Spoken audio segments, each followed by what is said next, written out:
If elected, what would you do to help continue to promote job growth and grow Florida's economy? Well, if elected, I believe that one of the first things that I would like to do is to be a part of a conversation that deals with the reduction of taxes.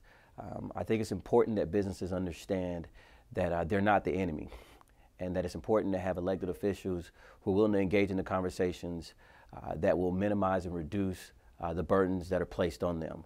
I think smart growth is a conversation that will need to be had, and I believe that policy should be driven at the state level. However, it will be best enforced at the local levels, and I think that is important to business, and I think that's important to this conversation.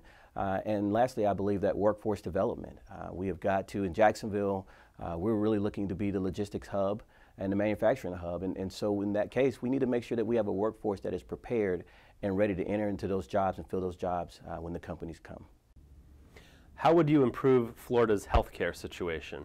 With healthcare, I believe there's a conversation that needs to start with patients, doctors, and hospitals, and making sure that they're all working together to provide equitable access, or access to healthcare for all. I believe in Jacksonville, there's a great example of a company that is utilizing technology and innovation that I think is one that can be shared and used across the state. And the company's named Crowley.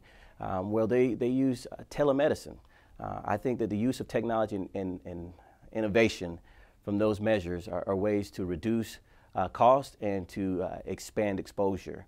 And then we also will go back to workforce when we think of healthcare. We know that there's a shortage of doctors and nurses, and so we need to really think of implementing things into our educational system as well that introduces kids to these fields and these careers through STEM and other areas to fill that void. What challenges do you see in Florida's K-12 education system, and if elected, what would you do to address those challenges? Well, having worked in the educational field for 12 years, there are many challenges. Tops of the list to me are going to be one, Common Core. In theory, some may understand that concept, but at the local levels, I believe that it is creating some undue stress on teachers.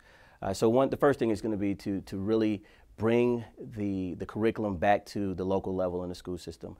I believe that we need to start implementing STEM at an earlier age. I'm a proponent of as early as 3rd grade, and introducing students to careers and fields that are options to them so that when they reach that point of graduation, they're prepared to enter them.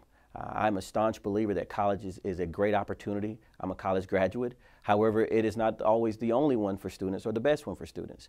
And so therefore, we need to make sure that as Jacksonville and Northeast Florida, as one that is a community that is looking to lead in manufacturing and recruitment of those companies, that we have a workforce that is primed and ready for it. And considering the fact that we're a military town and we have such a huge population of folks that are ready, highly skilled, I think that all of those factors together really make Northeast Florida and make Jacksonville primed and ready for economic development, growth, and business growth. Hello, my name is Terrance Freeman. I am running for the State House District 12 seat. You can find more information about me at terrancefreeman.com.